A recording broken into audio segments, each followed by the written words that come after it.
আপনারা সবাই কেমন আছেন? জাপানে যে কোনো কাজকে ছোট বলে মনে করা যাবে না, এবং জাপান না, শুধু বিশ্বের যে কোনো দেশেই থাকেন না কেন, আপনি আপনি কাজ শেখার ক্ষেত্রে কোনো আলস্যতা নেই। কোনো কাজই যে সময় করেন না কেন এবং যে দেশেই করেন না কেন, কোনো কাজকে ছোট বলে মনে করা হয় না। আমি এই যে দেখেন, এই যে সেলাই মেশিনটা, এটা হচ্ছে অনলাইনে এবং অফলাইনে আপনি কিনতে পারবেন। এটা কারেন্টে চলে। বাংলাদেশে সাধারণত বাটারফ্লাই ব্যবহার করে থাকে। তো নিজের প্রয়োজন হলেও আপনাকে কাজ শিখতে হবে।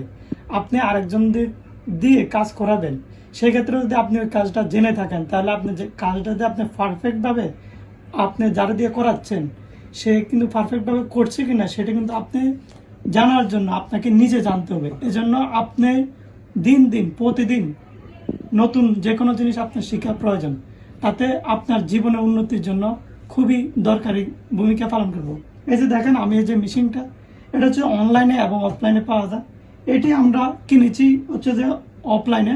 এটি হচ্ছে যে আপনার ইদুবাসী, দনকি, আপনি বিভিন্ন বড় বড় ইয়ামাদানকি এসব কোম্পানিতে আপনি কিনতে পারবেন মাত্র 1 মান 2 মান টাকার মধ্যে। কিন্তু এটাও কিন্তু একটা বড় ধরনের অভিজ্ঞতা। আমি যদি সহজভাবে আপনাকে বলে থাকি, ধরেন আপনি 5 কেজি আলু যদি আপনি মাথায় নিতে পারেন, তাহলে আপনি 5 কেজি টমেটো নিতে পারবেন। তো বিষয়টা হচ্ছে যে এরকম, আপনি এরকম একটা কাজ শেখার জন্য যে একটা আগ্রহ এবং কাজটা আপনি শিখতে পারবেন, এরকম আপনি অন্যান্য কাজগুলো আপনি কিন্তু সহজে শিখতে পারবেন। এই দেখেন, এই কাজটা কিন্তু আমার সাথে কোনো সম্পর্ক নাই, কিন্তু আমার নিজের প্রয়োজন আমি কাজটা করতেছি। অথবা আমি কোনো এক সময় ব্যস্ত থাকবো, তখন হচ্ছে যে আমি আরেকজনকে দিয়ে কাজটা করে দেবো। কিন্তু ওই কাজটা যদি আমি নিজে না জানি, তাহলে কিন্তু ওই যারা দিয়ে আমি কাজটা করাইছি, সে এই কাজটা সঠিকভাবে করছে কিনা সেটা কিন্তু আমি বুঝতে পারবো না। তো দেখেন একটু, এই যে আমি এটা প্যান্টটা কাটলাম লম্বা, তারপর সেলাই দিচ্ছি। আপনারা দেখেন, এই যে মেশিন, এটা হচ্ছে যে এখানে সুইচ আছে ইলেকট্রিক। বাংলাদেশে অ্যানালগ আছে এবং হচ্ছে যে ইলেকট্রিক আছে, দুইটা আছে।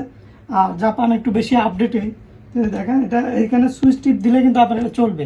কিন্তু এর ভিতরে অনেক কিছু কারেকশন আছে, সবাই চাইলেও পারবে না, কারণ এখানে একটা ভয় কাজ করে যে হবে কি না হবে না। তো দেখেন,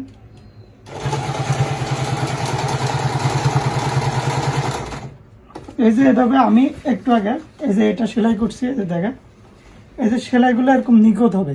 মেশিনের যে সেটিং আছে সেটাও যদি আপনি ভালোভাবে করে না জানেন, তাহলে কিন্তু আপনি সঠিকভাবে সেলাই করতে পারবেন না। এই জন্য কিন্তু আপনাকে নেট ব্যবহার করতে হবে, ইন্টারনেট ব্যবহার করতে হবে। ফেসবুক এবং মোবাইল আমরা ব্যবহার করি, ফেসবুক, ইউটিউব, ঠিক আছে, কিন্তু এর ভিতরে আমরা ভালো জিনিসগুলোকে চয়েস করে তারপর হচ্ছে যে আমি এই যে সেলাইটা দিলাম, আপনারা দেখেন, এই যে সেলাইটা দিলাম, তারপর হচ্ছে যে এই যে সেলাইটা দিলাম, এটা হচ্ছে 1st ফিট আর হলো 2nd ফিট।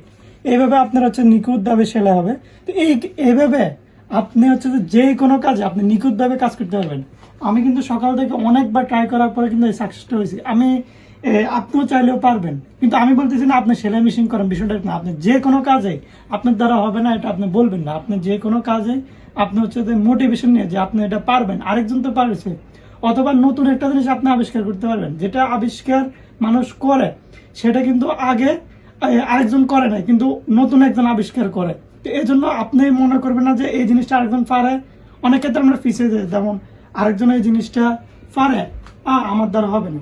এখানে একটা ভুল অপশন আমরা করি, আরেকজনও পারলে সেটা আপনিও পারবেন, না পারার কি আছে।